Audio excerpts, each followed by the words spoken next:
ইসলাম ও বিজ্ঞান। ইসলাম কি বিজ্ঞানের সঙ্গে সাংঘর্ষিক, নাকি ইসলামী বিজ্ঞানের পথপ্রদর্শক? এই প্রশ্ন বহু মানুষ বারবার করেছে।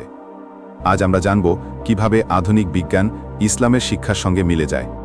যখন বিজ্ঞান বলে সৃষ্টি হয়েছে একটি বিস্ফোরণের মাধ্যমে, ইসলাম বলে আওয়ালুম ইয়ারাল্লাযীনা কাফারা আন্না সামাওয়াতি ওয়াল আরদা কানাতা রাতকান ফাজবাত্তাক নাহুমা।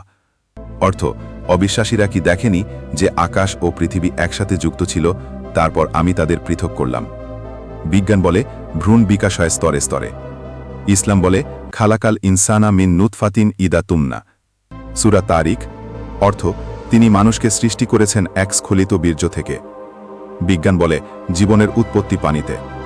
ইসলাম বলে ওয়া জাআলনা মিনাল মাই কুল্লা শাইইন হাইয়িন। অর্থ, আমি সমস্ত জীবন্ত বস্তুকে পানি থেকে সৃষ্টি করেছি। বিজ্ঞান বলে পৃথিবী ও গ্রহগুলো নির্দিষ্ট কক্ষপথে চলছে। ইসলাম শুধু ধর্ম নয়, এটি একটি পূর্ণাঙ্গ বিজ্ঞানসম্মত জীবন ব্যবস্থা।